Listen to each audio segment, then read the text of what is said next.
میں نے ہمارے ایک مخلص ہیں، وہ اپنا نیا مکان بنا رہے ہیں، 3 مکان بنا رہے ہیں ان کی فیملی.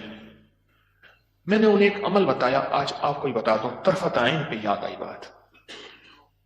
ذرا یہ عمل غور سے سنیے گا، ہر اس شخص کے لیے جو نیا مکان چاہتا ہے، نیا مکان بنا چکا ہے، نئے مکان میں رہ رہا ہے یا نیا مکان بنائے گا. میں نے کہا آپ نے نیا مکان بنایا ہے، ان قریب شفٹ ہونے والے ہیں، منتقل ہونے والے ہیں، اس کا کوئی حل بھی کیا؟ سب سے پہلے اس نئے مکان میں 3 نقصانات ہیں، اور آپ نے ایک بات اکثر سنی ہوگی، ہمیں گھر راس نہیں آیا، مکان شفٹ کیا، یہ حادثہ، یہ واقعات، جانی نقصان، مالی نقصان، پریشانیاں، مشکلات، مسائل، ہمیں لوگوں کی نظر کھا گئی، یا یہ فلاں فلاں، آپ نے سنا ہوگا. آج میں اس کا راز بتاتا ہوں، یہ ہمیشہ راز یاد رکھیے گا، اور میری یہ بات ضرور پھیلائیے گا، بتائیے گا، لوگوں کا نفع ہو جائے گا، بھلا ہو جائے گا. نیا مکان جب بھی بنتا ہے، اور جتنا خوبصورت ہوگا، جنات کو بڑا پسند آ جاتا ہے. اب میں ایک صاحب نے مجھے ایک بات بتائی، وہ بات میں انہی کی زبان میں سناؤں گا، آپ وہ بات کی چاشنی بھی لے لیں، پھر میں بات مختصر کر کے بتاؤں. اما بالا کو قرآن پڑھیں دیے، یہاں تک سمجھ آ گیا؟ بچوں کو قرآن پڑھاتی تھی اما. تو ہم نے نیا مکان بنایا، اما نے میں ڈٹھا، اما کہہ دیے بانج حافظ کوئی درخت دی ساوی لکڑ بھانا، چمک بھانا، شاخ توڑ کے لیا تازہ.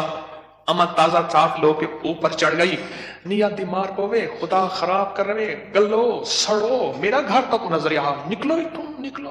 کرے اما ایسی دیواروں کو مار رہے، ایسے. ہم نے کہا یہ پتا تھا اما کے پاس جنات بھی پڑھتے ہیں، آتے بھی ہیں، اما جنات کا دم بھی کرتی ہے، ہدیے کھانے وغیرہ بہت آتے تھے ان کے گھر. میں نے بھی اما کو دیکھا ہوا تھا، وہ میری نانی اما کی بہن بنی ہوئی تھی، ایک دوسرے کو ہدیہ دینے لینے کرنے. نانی اما کی طرف سے ہدیہ تھوڑے جاتے تھے، ادھر سے زیادہ جاتے تھے، کہ نانی اما کی جیب سے جاتے تھے، ادھر سے ہدیہ آتے تھے، تو اتنے ہوتے تھے کہ وہ تقسیم ہوتے تھے. تو کہ نانی اما، میری اما نے نا مار مور کے ہانپتی کانپتی اما آ گئی، گھر بس نکل گئی. اما کیا ہے؟ کہ نیا مکان بنایا، ان کو اچھا لگا، گزرے جا رہے تھے، اوپر جو سیڑھیوں کی بمٹی تھی وہاں جا کے انہوں نے اپنا ٹھکانہ لگا دیا، مٹی لینے پہ ہاں اپنا سامان لگا رہے تھے، تو مجھے نظر آ گئے، نکال کے آئی ہوں. اچھا یہ ایک نہیں کئی واقعات ہیں. آپ کے گھر میں بہترین گھر بنا، اور آپ کے گھر میں گندی کیچڑ کے 5-10 کتے، جو گرمیوں میں نا آپ نے دیکھا ہوگا نالیوں میں کتے بیٹھے ہوتے ہیں، بڑی ساری زبان نکال کے ہانپ رہے ہوتے ہیں، گندی نالی میں پانی گزر رہا ہوتا ہے تو ان کا جسم کچھ ٹھنڈا ہوتا ہے. وہ گندی نالی والا کتا جب اٹھ کے نا اپنے بدن کو چھاڑتا ہے تاکہ کیچڑ وغیرہ، آپ کے گھر میں کتوں کا ریوڑ گھسائے گندے، تو گھر میں کیچڑ ہوگی یا عطر کی بارش ہوگی؟ بدبو، غلاظت، نجاست، خباثت، یہی کچھ ہوگا اور کیا ہوگا. جس گھر میں شیاطین آ جائیں اور شیاطین کا پورا قافلہ آ جائے اور فیملی آ جائے، جو کہ ہر بیت الخلاء میں ہوتی ہے، خبث اور خبائث، مذکر اور مؤنث، مائی اور جوان، ہر بیت الخلاء میں ہوتے ہیں. جو جتنا بیت الخلاء کو ٹائلیں لگا دے، لگزری بنا دے، ہمیں دھوکہ ڈال دیا اس ٹائلوں نے اور شیشے نے اور کموں نے. میرے کملی والے نے فرمایا ہر بیت الخلاء میں فیملی رہتی ہے. بھائی میاں بیوی ہوگی تو بچے ہی ہوں گے نا، تو میں فیملی ایسے تو نہیں کہہ رہا. خبث اور تو سب سے پہلے تو جنات، شیاطین. دوسرا جو ہوتا ہے، جو روگ لگتا ہے، وہ خود مزدوروں اور لیبر کا روگ لگتا ہے. غور سے سنیے گا، کتابوں میں لکھا ہے اپنے دھوئیں سے اپنے پڑوسی کو تکلیف نہ دو.